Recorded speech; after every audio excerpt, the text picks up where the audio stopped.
आइए नमस्कार। आज बहुमूल्य चैप्टर की हम चर्चा करने जा रहे हैं जिसका नाम है संधि। वर्ण पढ़ाए थे और वर्ण जिसको सही तौर तरीके से समझ में आ गई है वो संधि आराम से समझ सकता है। और संधि आपके बोर्ड मॉडल के हिसाब से या संस्कृत के लेकर के बहुत ही खूबसूरत चैप्टर है। और मुझे विश्वास है कि शायद आप ये वीडियो देखेंगे, लाइव देखेंगे तो कहीं ना कहीं आपकी संधि वाली जो समस्याएं हैं वह दूर होएंगी और आपको समझ में आएगा कि कैसे शब्द बनाया जाता है, कैसे पहचान करेंगे। तो आइए बिना समय गंवाते हुए संधि कहते हैं किसे। संधि का शाब्दिक अर्थ होता है मिलन। क्या होता है? मिलन। संधि का शाब्दिक अर्थ होता है मिलन। इसमें मिलन किसका होगा? इसमें दो बातें होती है। इसमें वर्ण का मिलन होता है। वर्ण, अवर्ण पढ़ाए थे जिसका खंड या टुकड़ा नहीं किया जाता है वो वर्ण है। वर्ण दो प्रकार का हो जाता है, एक व्यंजन वर्ण है और एक स्वर वर्ण। तो इसमें जो कहता है कि संधि में हम मिलापत्र किसका कराएंगे, यानी कि किसको जोड़ेंगे, तो वर्ण वर्ण जोड़ेंगे। जैसे एक क हलंत ले लेते हैं और एक हर्ष ई ले लेते हैं। ये दोनों वर्ण है, ये दोनों वर्ण है। क भी वर्ण है और ई भी वर्ण है। ए भी एक वर्ण है और ई भी वर्ण है। अब इस दोनों वर्ण को हम मिला दिए तो ई का मात्रा इधर से होता है तो यह बन गया की। तो पहले था क हलंत ई, दो था, अब एक बन गया। इसकी परिभाषा क्या हो जाएगी कि एक वर्ण और दूसरा वर्ण, तो दो या दो से अधिक, दो वर्ण से भी ज्यादा हो सकता है, हम आगे चल करके प्रूफ करेंगे कि दो या दो से अधिक वर्णों के मेल से वर्ण को मिलाए जो परिवर्तन होता है, जो विकार उत्पन्न होता है, उसे हम संधि कहते हैं। सिंपल परिभाषा कि दो वर्ण को मिलाएं, दो वर्ण को मिलाने के बाद जो परिवर्तन हुआ उसी को हम संधि कहते हैं। संधि का शाब्दिक अर्थ हो गया मिलन, यानी दो वर्ण को मिला देंगे। अब मिलाएंगे तो जाहिर सी बात है कि कोई ना कोई तीसरा वर्ण अवश्य जन्म लेगा। उसी को हम क्या कहेंगे? संधि कहते हैं। संधि के तीन भेद होते हैं। संधि के तीन भेद होते हैं।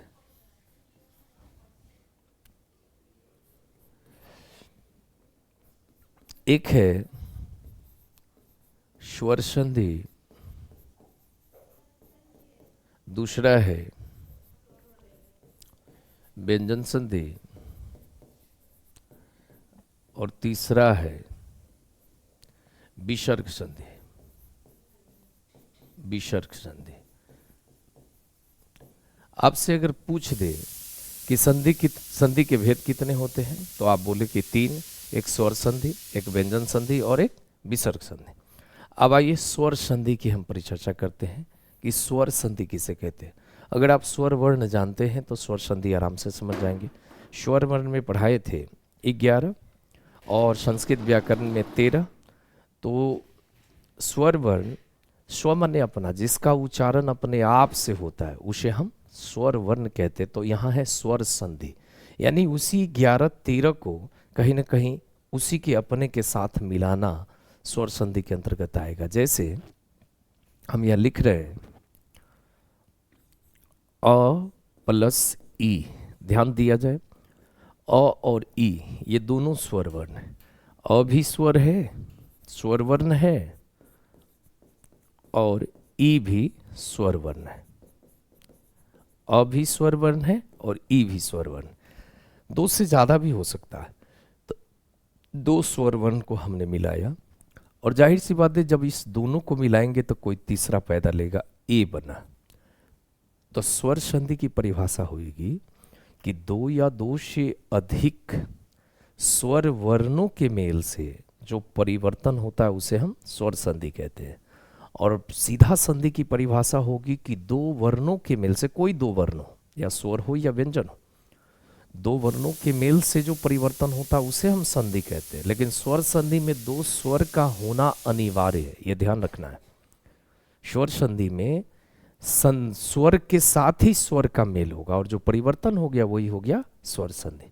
अब जानते हैं कि स्वर संधि के कितने भेद हैं, ये भी आपके क्वेश्चन में आएगा। स्वर संधि के 5 भेद हैं, ध्यान दिया जाए।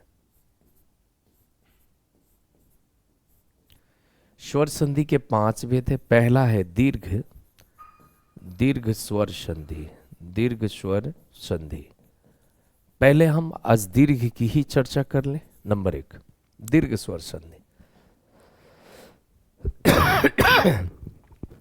जब हम जाएंगे संस्कृत व्याकरण के माध्यम से करेंगे तो एक प्रत्याहार आता है, जिसमें लिखा रहता है अक सवर्ण दीर्घ।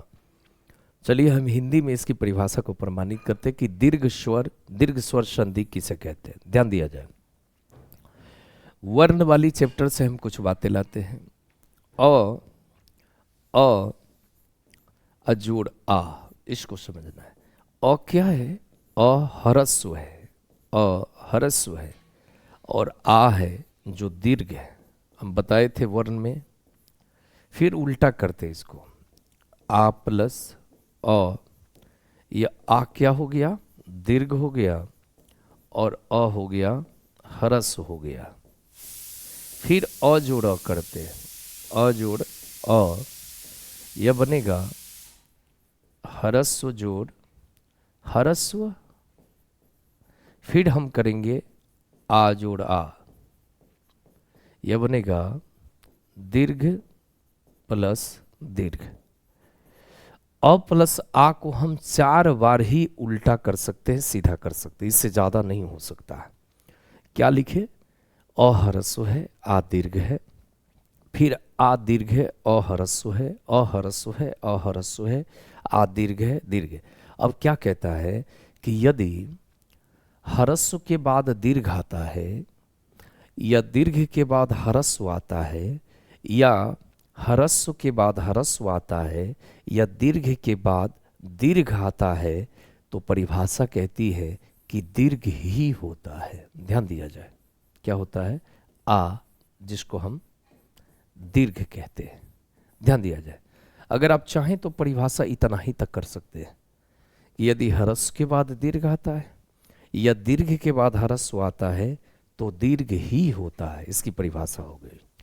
यानी अ जोड़ अ प्लस आ जोड़े, या आ प्लस अ जोड़े, या अ प्लस अ जोड़े, या आ प्लस आ जोड़े, लेकिन जब हम चारों को जोड़ेंगे एक साथ तो बनेगा आ, और आ की मात्रा होता है 1 पाई। ये सदैव ध्यान रहे, ये दीर्घ स्वर संधि की परिभाषा हो गई। अब इसको हम प्रमाणित कैसे करेंगे, जरा इसको देखिए। कहता है देव जोड़, जैसे में देव जोड़ आले, देव जोड़ आले हम जोड़ रहे हैं, तो जोड़ किसको रहे? अंतिम व को और आ को, इसी दोनों को हमको मिलाना है, इस दोनों को मिलाना है। तो सबसे पहले दे को दे लिख देते, उससे कोई लड़ाई झगड़ा नहीं है, दे के दे लिख दिए। अब कहता है इस वह, सवाल उठता है कि क्या वह वर्ण है? संधि में तो वर्ण चाहिए। परिभाषा कहता है कि 2 वर्णों को मिलाएंगे तो संधि होता है। तो वह क्या वर्ण है? तो वह वर्ण नहीं है, क्योंकि वह तो वह का खंड या टुकड़ा हो सकता है। तो वह को सबसे पहले वर्ण बनाएंगे, तो वर्ण बनाएंगे तो वह में से क्या निकालेंगे? अ निकालेंगे, और अ जब हमने निकाल लिया तो ये क्या बच गया? वह हलंत। अब इस वह हलंत को हम जोड़ रहे हैं, हम यहां ले आए। ध्यान से देखिएगा, बहुत आसान लगेगा, बहुत आनंद लगेगा। वह में से हमने अ निकाल दिया, और अ जैसे ही निकाला तो यह वह हलंत हो गया। अब कहता है अ, ये अ प्लस आ, ये अ प्लस आ बराबर हम जोड़ते हैं तो शर्त हमारा आता है आ ही बनेगा, जिसका मात्रा 1 पाई होता है। क्या होता है? 1 पाई होता है। अब जैसे ही यह पाई यहाँ दे दिए, आकार दे दिए, तो इसका जो मात्रा हलंत था वो कट जाएगा। अब ये क्या बच गया? लय एक साथ हो गया। अब ये क्या बन गया? देवालय। क्या बन गया? देवालय। क्वेश्चन ऐसा भी रहेगा कि देव जोड़ालय बराबर क्या होगा? देवालय। और देवालय है तो आप तोड़िए, तो देव जोड़ालय, तो तोड़ने का हम बाद में भी कुछ नियम समझा देंगे। फिर पूछ देगा कि देवालय में किन किन वर्णों की संधि हुई है। क्वेश्चन ऐसा आता है कि देवालय में किन किन वर्णों की संधि हुई है। तो सबसे पहले आप देखिए कौन कौन वर्ण जुटा है। तो अ प्लस आ, व में का अ और आले में का आ, यानी अ प्लस आ बराबर यानी अ प्लस आ वर्ण की मिलन पात्र हुई, यानी किन किन वर्णों की मेल हुई है, तो अ प्लस आ। चलिए यहां पे फिर कहते हैं राम जोड़ आदेश, राम जोड़ आदेश, इसको प्रूफ करना है। रा से फिर कोई लड़ाई झगड़ा नहीं है, हम रा के रा लिख दिए, एकदम आसान है, रा के रा लिखे। इस मौ में से मौ को फिर हम वर्ण बनाएंगे, तो मौ को वर्ण बनाएंगे तो मौ में से क्या निकला, अ, और अ जब हम निकाल लेंगे तो मौ क्या बचेगा, मौ हलंत, और हम कहाँ रखेंगे, जोड़ रहे हैं जहां पे। अब इसके बाद शर्त कहता है कि अ प्लस आ बराबर आ। अब ये क्या बना, आ बना, और आ का मात्रा एक पाई होता है। जैसे ही एक पाई हम यहां देंगे, आकार देंगे, इसका हलंत खत्म। अब क्या हो गया, देश जोड़ दिए। अब आपसे कोई पूछे कि राम जोड़ आदेश बराबर क्या बनेगा, तो रामादेश। और अगर आपसे ये पूछ दे कि रामादेश में किन किन वर्णों की संधि हुई, कौन कौन वर्ण जुटा है, तो म में का अ और आदेश में के आ, यानी कि अ प्लस आ वर्णों की मिलन हुई है। आपसे ये क्वेश्चन पूछा जाएगा कि रामादेश किस स्वर संधि के अंतर्गत आता है, तो स्वर संधि के अंतर्गत। रामादेश में ये भी पूछ दे कि कौन से स्वर संधि का उदाहरण है, तो यह दीर्घ का है, क्योंकि यहां मात्रा आ दर्शा रहा है, तो आ किसका चिन्ह है, दीर्घ का है। दो तीन और एग्जाम्पल से हम प्रमाणित करते हैं, थोड़ा आ जाए यहाँ।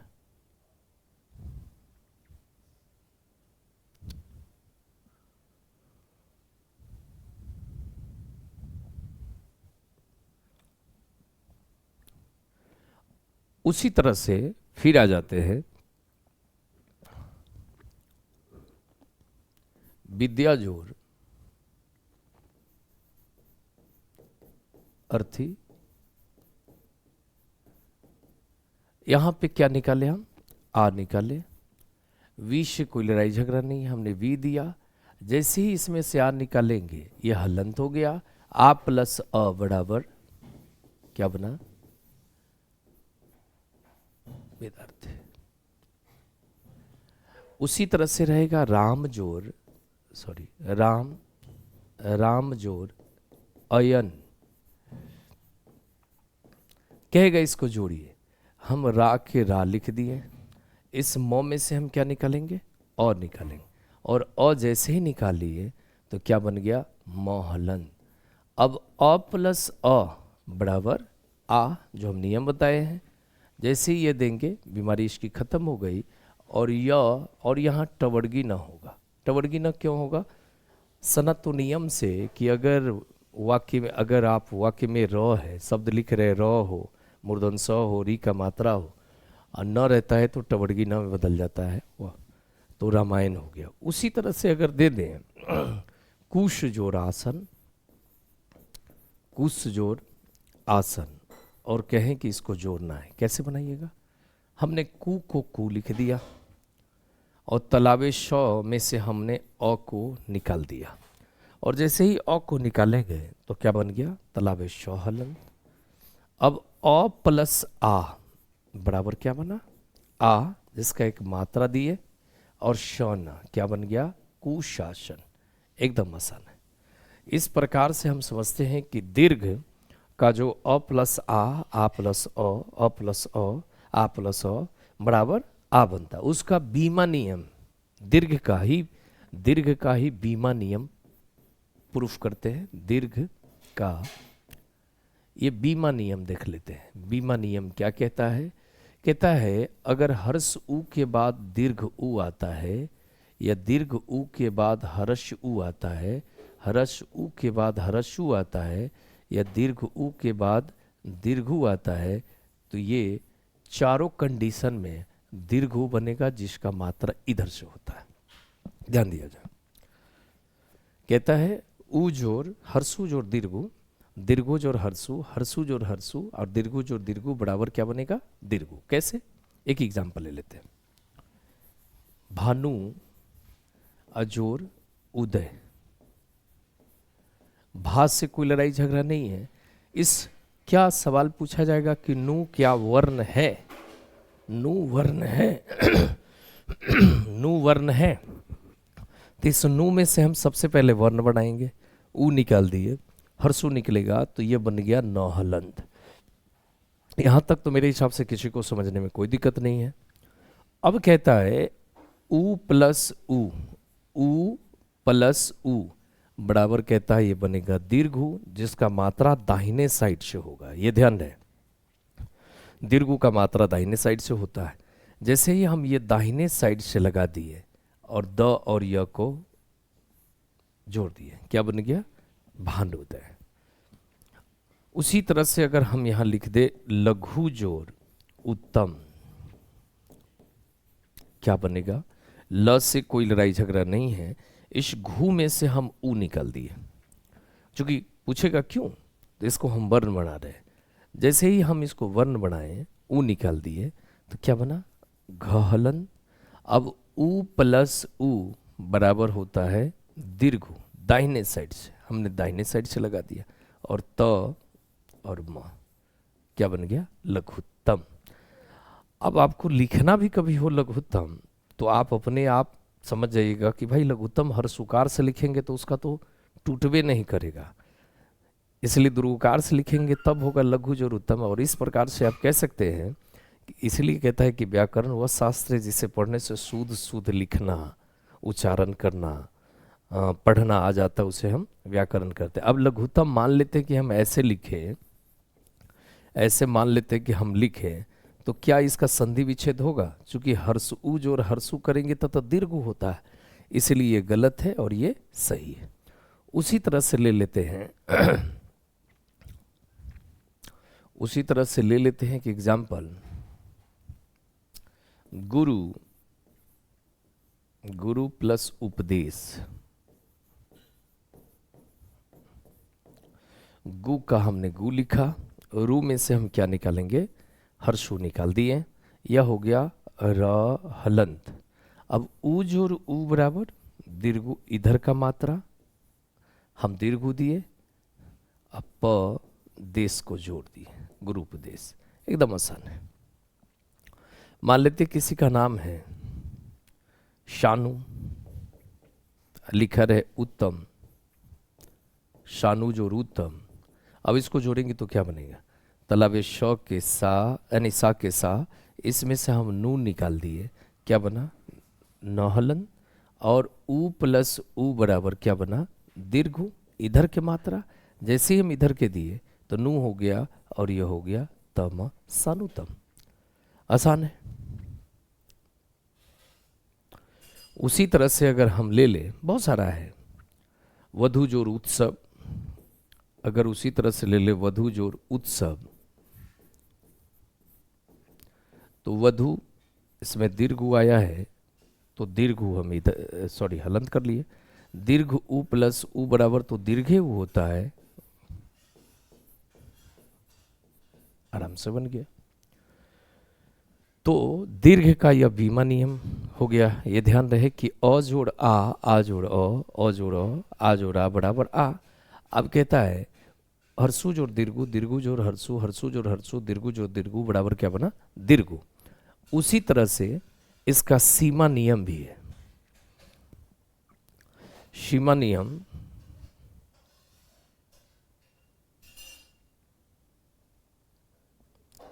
उसी तरह से इसका सीमा नियम है दीर्घ का ही, दीर्घ का सीमा नियम, सी नियम कहता है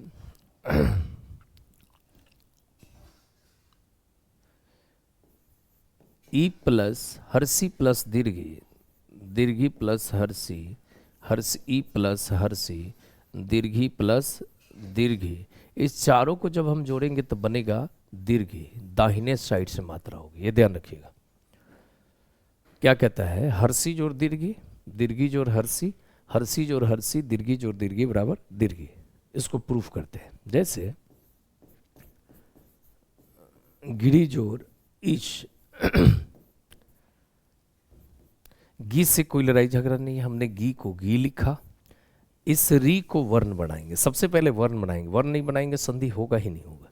री में क्या चीज का मात्रा है? इधर वाला है, इधर वाला हो गया हर्ष, यानी हर्षी निकाल दिए। और हर्षी जैसे ही निकालेंगे तो क्या बन गया, रहलन। अब ई प्लस ई बराबर क्या हो गया, दीर्घी इधर का मात्रा, दोनों को जोड़े तो क्या बना, दीर्घी। अब इधर से जैसे ही हम लगाए ये मात्रा कटिश तलावेश गिरीश। उसी तरह से ले लेते हैं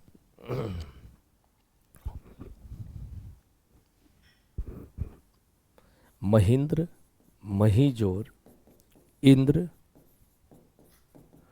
मौ के मौ लिखे, इस ह में क्या आ रहा है, दीर्घी आ रहा है, वर्ण बनाए दीर्घी निकाल दिए, और दीर्घी निकाल दिए तो क्या बना, ह हलंत।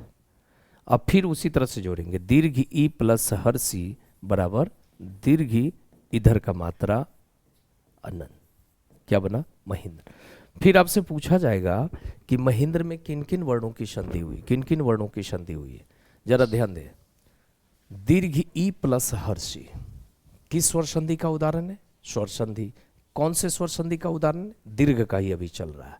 पूछ दे किस संधि का उदाहरण है, तो स्वर संधि का उदाहरण है।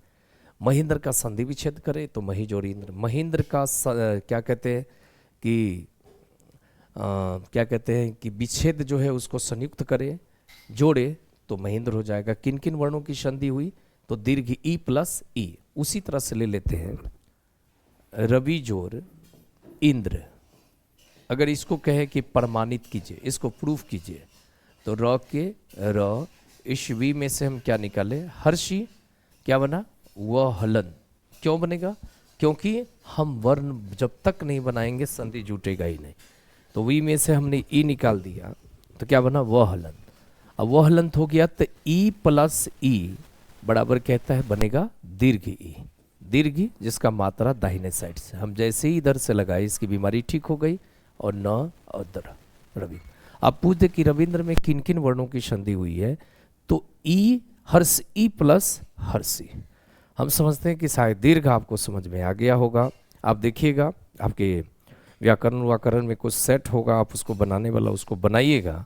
आई होप डैट कि आपका इस आधार पे पूरा आप उसको विच्छेद कर सकते हैं, तोड़ सकते हैं, मतलब जोड़ने वाला उसको आसानी से जोड़ सकते हैं।